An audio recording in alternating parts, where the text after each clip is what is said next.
Okay, so we're taking a look at comparatives and comparisons. Comparisons are, when you're sort of setting up two or more nouns against each other and saying which one is more something, which one's more this, which one's more that.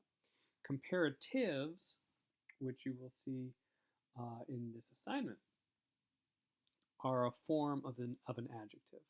So in this table you have on this page, the top line reads hard, härter, am härtesten oder härtest.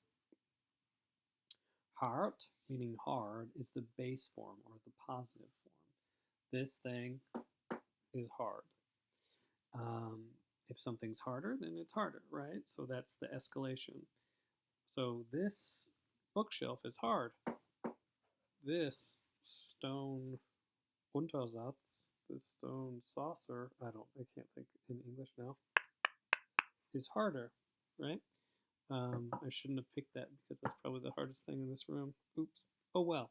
But it's still harder than the wood, right? So hard is the positive form. Harder is the comparative. That's the form that we're talking about.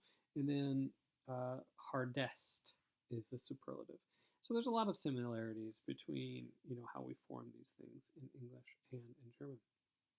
But let's think about how we use them to form comparisons, right? How we use them to compare two things, right? So there's some comparisons that you don't need comparatives for. You just use the positive form for. For example, Mika ist genauso groß wie Uwe, which we would say Mika is exactly as gross, is exactly as tall as Uwe. Heute ist es genauso kalt wie gestern. Today it is exactly as cold as yesterday. So you see this V, which we've come to understand as how, in this way sort of performs the function of as that we have in English. So we have genauso wie, exactly as something, right? And then we have nicht so wie, right? So in Rom ist es heute nicht so kalt wie in Graz. Graz is a city in Austria. So we're comparing two things, and we're saying that in Rome it is today not as cold as Graz, right? So once again, this V plays the role of as in German. So that's comparisons without comparatives.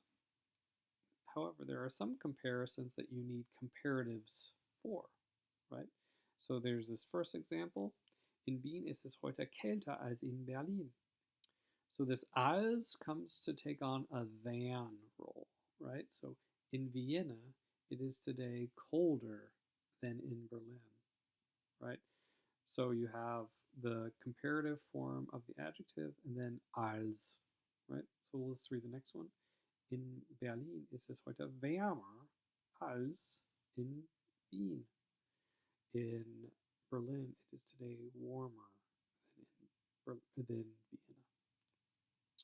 And below we have je and desto, which is kind of hard to explain theoretically, so I'll just read the example.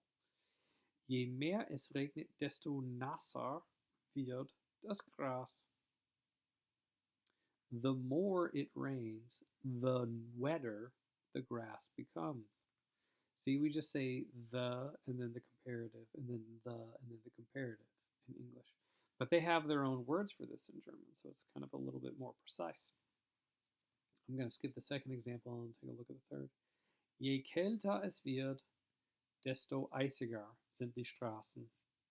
The colder it becomes, the icier the roads are. Okay? So that's how you would make that type of comparison in German. And then just for funsies, we'll take a look at superlatives. In English, we would say something is the biggest or the baddest, right? The reddest, the softest. You can go on and on, right? but we use this the in front of our superlatives.